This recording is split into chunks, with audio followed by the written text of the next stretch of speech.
So for my assignment, I did the Black Lives Matter movement. So to start, as you know, the advancements of technology have been made in the past 25 years have made us more connected with each other than ever as the human race. People can communicate with each other both locally and globally. Um, and social media has transformed how political movements organize and spread info. So, moving to the social media and political organization of things, just talking about that briefly. So, social media allows movements, political movements in this case, to form in person kind of events without actually meeting. So, like through Skype or Zoom or those kind of things, or just texting and, you know, emailing. Events and protests are often planned through apps and websites. Examples from social media as X/Twitter, Instagram, Facebook, Snapchat, Reddit, among others, of course. So, moving on. So, what is the Black Lives Matter movement?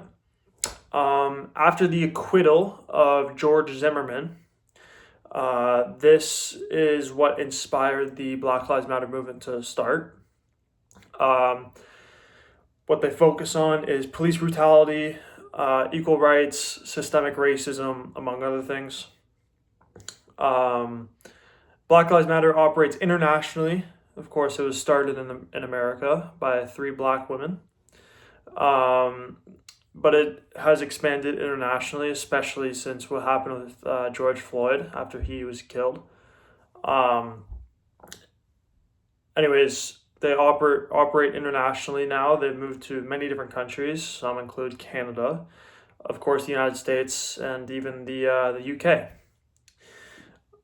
So, how does the Black Lives Matter movement use social media? Kind of just to get the ball rolling, they've used and created hashtags such as hashtag Black Lives Matter, hashtag Say Her Name, and hashtag I Can't Breathe. The last one, I Can't Breathe, was from George Floyd, of course, who said I can't breathe when the police officer was on his neck, unfortunately. Many videos gained millions of views of police using excessive force, which also kind of improved um, and forced the police into putting more resources and money into body cams for their officers because of things like this happening. Uh, Social media was used to gain or sorry, not gain, it was used to organize protests, share information, and educate the public, among other things. So, what is the success of social media in this case? The rapid spread and variety of information, obviously. Um, Things get around very quickly now. Large scale protests were organized quickly. International attention and global solidarity. And it pressures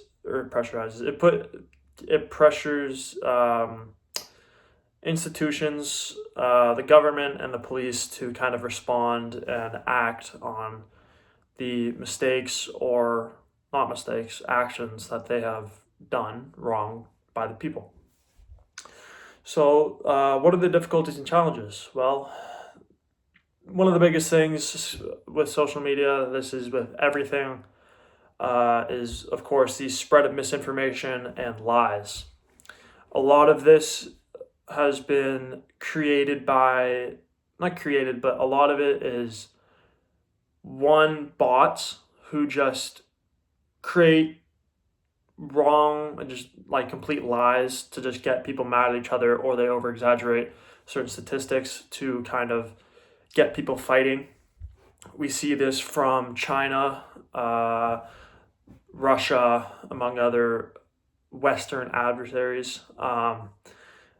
There's a stat where 80% of all the accounts on social media, I don't know if it's social media, I think Twitter or Instagram, are bots.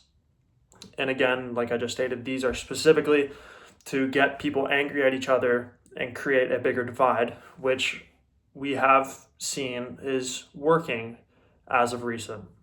In the past, say, decade, people have been getting more and more angry, especially with how controversial President Trump just has been since he announced that he was running for president. The online harassment and targeting of activists, the monitoring of authorities, so not being able to say absolutely anything, of course, threatening people online. You can't do that. You will get the authorities at your door, you know.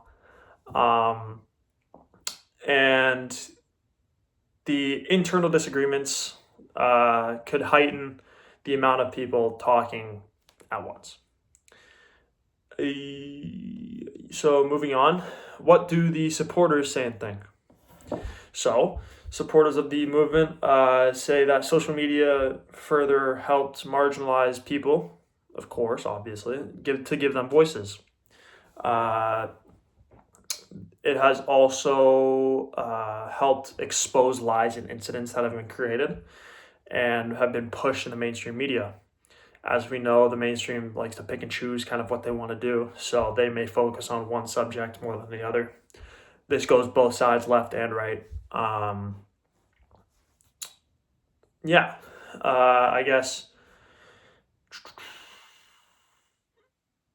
moving on to so the growth by itself, there's not really that much help from social media, from the mainstream media.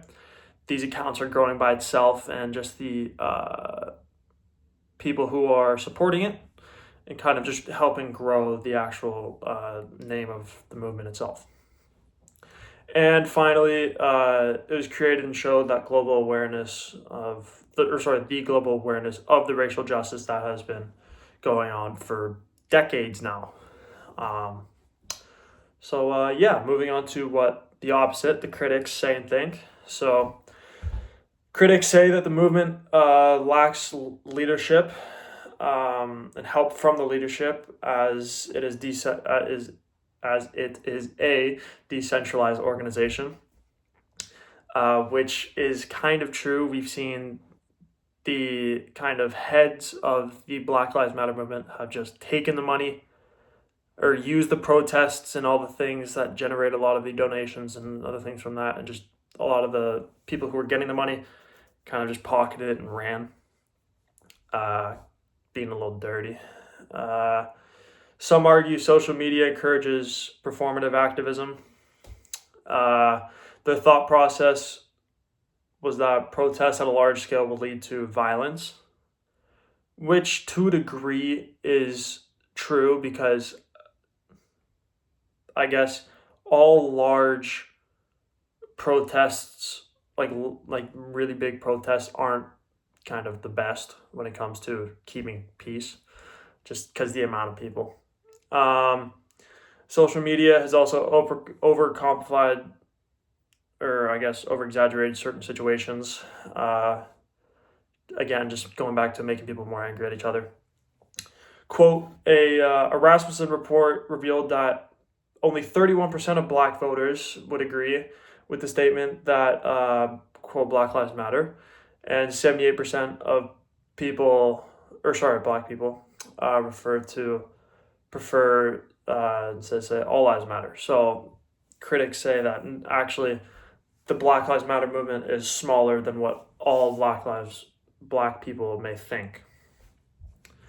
So the mainstream media portrayal, the early coverage focused on the protests and the commotion it was causing. Again, going back to kind of the amount of people and kind of the harm, not harm, but yeah, I guess the damage specifically. Of course, it is subjective. Later coverage showed the exposure and the injustice that was going on in the police system. And the media chooses how wisely the message that they want to put out to the public. The they go back and forth about it, how it creates awareness and division through the people. So, what else can be done? There could be less confusion on what the goal of the protest is. And I guess the post on social media. An example would be if they want to talk about, in a certain protest, they want to go talk about equal rights versus the police brutality and the injustices going on. So there could be a little bit clearer kind of discussion. There could be clear and more consistent fact checking and information verification. And finally, defining more of a clear group and people who truly want to help. Making, large chats to collaborate on more online activism, and then other chats for real world activism, aka protests. So to conclude, social media was crucial in starting the Black Lives Matter movement and getting it off the ground. It amplified voices, spread awareness, and created change. And finally, despite the challenges and where the movement is now, social media remains a powerful tool for movements like this. Thank you.